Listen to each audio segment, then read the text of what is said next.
Welcome to the English Bite Podcast, one bite at a time. What's up, beautiful people? Welcome back to the English Bite Podcast. Grab your favorite drink, get comfortable, and let's make today's English lesson a fun one. I'm Jack. And I'm Jessica, the person who is currently looking at Jack and wondering if he secretly slept in the recording studio last night because nobody should be this happy at 9 a.m. Hey, the energy is mandatory today, Jess, because today we are talking about one of my absolute favorite topics in the entire world. A topic that makes you want to cry when it's happening, but makes for the absolute best stories later. Today, we're talking about travel disasters. Oh yes, the golden rule of travel. If nothing goes wrong, you didn't actually go anywhere. Today, guys, we're going to share some hilarious nightmare travel stories, and along the way, we're going to teach you some incredible natural English vocabulary, idioms, and expressions that native speakers use when everything goes completely pear-shaped. Pear-shaped. I love that one. It just means everything went completely wrong. And trust me, my first story is the definition of pear-shaped. Jessica, have you ever booked a hotel online, arrived at the destination, and realized the pictures on the website were a total work of fiction? Oh, the classic internet catfish. You think you're booking a luxury resort and you end up in a place that looks like a crime scene. Did that happen to you? Worse. A few years ago, I decided to backpack through Europe. I was on a shoestring budget, which means I had almost no money. So I booked the cheapest hostel I could find in Rome. The website description said, cozy, rustic room with an authentic vintage vibe and a lovely view of the local wildlife. Okay, wait. Rustic and local wildlife in a budget hostel? Jack, those are massive red flags. I was young and naive, Jess. I arrived at midnight, exhausted, carrying a 20-kilogram backpack. I walk into the room, and the rustic vibe was just peeling wallpaper and a mattress that felt like it was stuffed with actual rocks. But the best part, the local wildlife. Don't tell me. Rats? Cockroaches? Raccoons, Jessica. A family of raccoons had nested on the balcony, and when I opened the balcony door, the father raccoon looked at me like I was trespassing in his apartment. He literally hissed at me. I spent the entire night barricaded in the bathroom, sleeping in the empty bathtub, because I was terrified the raccoon mafia was going to break in and steal my passport. Oh my gosh, the raccoon mafia. That is beautiful.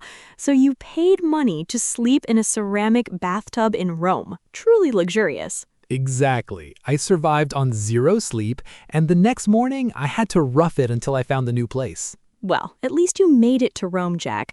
My worst travel disaster didn't even allow me to leave the continent. It was a total comedy of errors. Oh, do tell. What happened? So last summer, I was supposed to fly to Paris for a wedding. I am usually a very organized person, but due to a massive traffic jam, I missed my direct flight. In a total panic, I managed to book a last-minute, desperate connecting flight through Chicago to catch a transatlantic flight from there.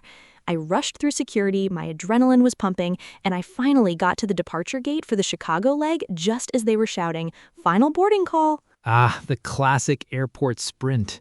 Did you do the dramatic run where you knock over a trash can and spill someone's latte? Pretty much. I practically threw my boarding pass at the gate agent, scanned it, ran down the jet bridge, and collapsed into my seat. As the plane took off, I breathed a sigh of relief. I thought, wow, I actually pulled it off. But you didn't pull it off, did you? Not even close. We land in Chicago, and the moment I turn on my phone, I get a notification. A massive freak storm just hit, and my connecting flight to Paris is completely canceled. To make matters worse, all other flights to Europe were fully booked for the next 3 days. No way! So you were completely stranded in transit? Exactly. Instead of enjoying hot croissants by the Eiffel Tower, I spent my weekend at a rainy airport hotel in Illinois eating greasy vending machine potato chips and watching reality TV. My luggage, of course, had already been loaded onto an earlier automated flight, so it went to Paris without me. My dresses had a better vacation than I did. That is incredible. Your suitcase got the Paris vacation and you got the airport hotel. Life can be unbelievably cruel. Tell me about it. My entire schedule went out the window right then and there. Since I was stuck in Chicago until Monday, I just embraced the misery and made the airport lobby my new home. You know what I've realized? Travel disasters always seem terrible in the moment, but somehow a few months later, they're the funniest stories you have. That's so true. Nobody sits around telling stories about the vacation where everything went perfectly. It's always the disasters that become family legends. Exactly. Imagine someone saying, I checked into my hotel, everything was clean, the flight was on time, and I had a lovely sandwich. That's not a story. Zero entertainment value, but lose your luggage, get lost in the countryside, or accidentally sleep at an airport? Now people actually want to hear what happened. I also think travel shows your real personality. Some people stay calm when everything goes wrong. And other people start arguing with the GPS as if it's a real person. Guilty. I've definitely yelled at my phone before. Me too, as if the poor GPS chose to lose signal on purpose. Wait, speaking of getting lost, wasn't that exactly what happened to your sister Emma last summer? Oh, yes. She actually told me, you have to tell this story on the podcast. Maybe someone will learn from our stupidity. So, Emma, this one's for you.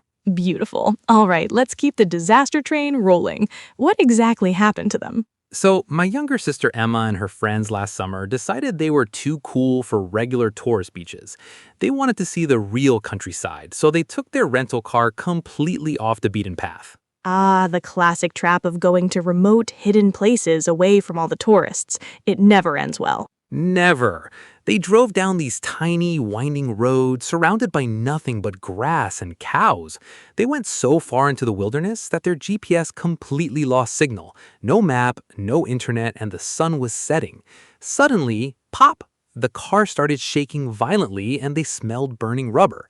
They got a flat tire, a total blowout. Oof, the ultimate test of adulthood. Who stepped up to change it? Nobody, Jess. We're talking about 4 adults with university degrees standing on the side of a dirt road in the pitch dark, staring at a wheel like it was an alien spacecraft that had just landed. Emma actually tried to kick the tire, hoping it would magically fix itself. Hey, don't judge. When panic sets in, kicking things feels like a valid mechanical strategy. They were stranded out there for 3 agonizing hours, jumping every time a bush moved. They were literally terrified because a group of local cows started staring at them from behind the fence. In the pitch dark, Emma swore it was a zombie apocalypse and the cows were coming for their brains. Oh my gosh, a cow zombie apocalypse? That is beautiful. How did they escape? Eventually, a local farmer drove by in a giant, noisy tractor. He looked at them like they were the dumbest city people he had ever seen. He changed a tire in exactly 45 seconds with one hand, didn't say a single word, and just drove away into the night. Truly a legendary hero. Wow, shout out to that farmer. Emma, if you're listening, thank you for sacrificing your dignity for the sake of English education.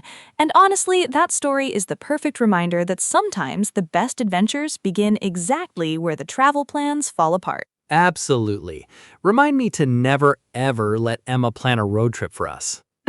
Agreed. Well, that is all from us today on the English Bite. Your homework for today is to think about your own worst travel disaster and try to use some of the expressions you heard today. If you enjoyed laughing at our misery, make sure to hit that follow button, leave us a 5-star review, and share this episode with a friend who always gets lost. Safe travels, everyone. Check your boarding passes twice, and we will see you next week. Bye, guys. Don't let the raccoons win. Bye.